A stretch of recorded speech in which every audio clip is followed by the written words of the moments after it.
Sometimes animals sense things we can't or won't see. But what happens when your dog starts acting like he's trying to warn you about something you don't want to believe? My name is Emma Caldwell, and my family just moved into a charming old house on the outskirts of a small town in Colorado. It's a beautiful place, with creaky wooden floors, tall windows that let in golden sunlight during the day, and a sprawling backyard perfect for our dog, Rex, a protective German Shepherd mix with a knack for sensing trouble. The move was supposed to be a fresh start for all of us. Me, my husband, Chris, our 9-year-old son, Ethan, and Rex, who's been part of the family since Ethan was born. We'd left behind the chaos of city life for the quiet serenity of this countryside retreat. At first, everything seemed perfect until Rex started behaving strangely. It began the very first night we spent in the house. We were settling into our new home, unpacking boxes and arranging furniture. Rex had been excited all day, sniffing every corner of the house and wagging his tail as if exploring a new adventure. But as evening fell, his demeanor changed completely. Around 9 p.m., Rex began pacing nervously, his ears perked up and his body tense. He kept staring at the staircase leading to the second floor, letting out low growls that sent chills down my spine. "What's wrong, boy?" Chris asked, kneeling beside him. "You smell something?"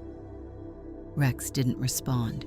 He just continued to pace, occasionally barking sharply toward the stairs. "Maybe he's just tired," I suggested, though even I didn't believe it. "Let's call it a night." But Rex refused to settle down. He followed us upstairs, his eyes fixed on the hallway as if expecting someone, or something, to appear. The next morning, Ethan came downstairs looking pale and shaken. "Mom, there's someone in my room," he whispered, clutching Rex's leash tightly. "I heard them moving around last night." "There's no one here, buddy," Chris reassured him, ruffling his hair. "Probably just the house settling." But Rex wasn't convinced. He trotted back upstairs, stopping outside Ethan's bedroom and barking insistently.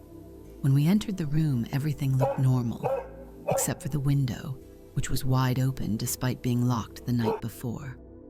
"This doesn't make sense," I muttered, closing the window. "Did you leave this open, Ethan?" He shook his head vigorously. "No, I swear." Later that afternoon, Rex led us to the basement, a dark, musty space we hadn't explored yet. He stood at the door, scratching at it frantically, his growls growing louder.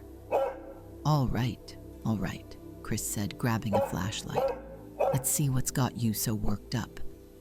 When we opened the door, a wave of cold air hit us. The basement was cluttered with old furniture, dusty boxes, and cobwebs hanging from the ceiling. Rex darted inside, his nose pressed to the ground as he sniffed furiously. Suddenly, he froze, staring at a far corner of the room. "What is it, Rex?" I asked, shining the flashlight in the direction he was looking. There, tucked beneath an old tarp, was a small wooden chest. It looked ancient, its surface carved with intricate patterns that seemed almost unnatural. As Chris reached for it, Rex barked sharply, backing away. "Easy, boy," Chris said, opening the chest cautiously. Inside was a collection of old photographs, all of them showing the same woman, smiling eerily at the camera. In each photo, she stood in front of our house.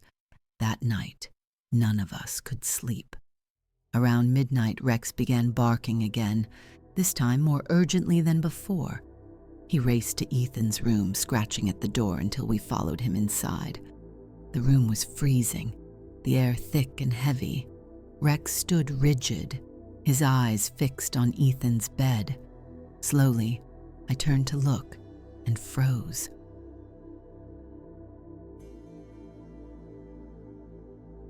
Underneath the covers, lying perfectly still, was the woman from the photographs. Her face was pale, her lips blue, and her hollow eyes stared straight ahead as if she didn't belong in this world or this time.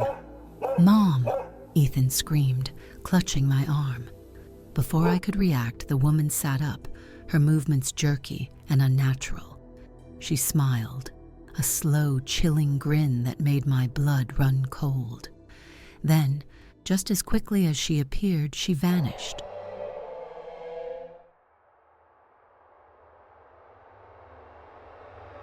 We called the police, but they found nothing unusual in the house. No evidence of anyone breaking in, no explanation for the open window or the chest in the basement. They suggested it might be stress or fatigue playing tricks on our minds, but Rex knew better. Since that night, he's become hyper-vigilant, refusing to leave certain rooms and barking at empty corners. Ethan sleeps with the lights on, clutching Rex's leash like a lifeline, and I can't stop thinking about the woman in the photos. Who was she? Why is she tied to this house? And why does Rex seem so determined to protect us from her? Thank goodness for Rex. Without him, I don't think any of us would have the courage to stay in this house. But even with him by our side, I can't help wondering, will we ever truly be safe here?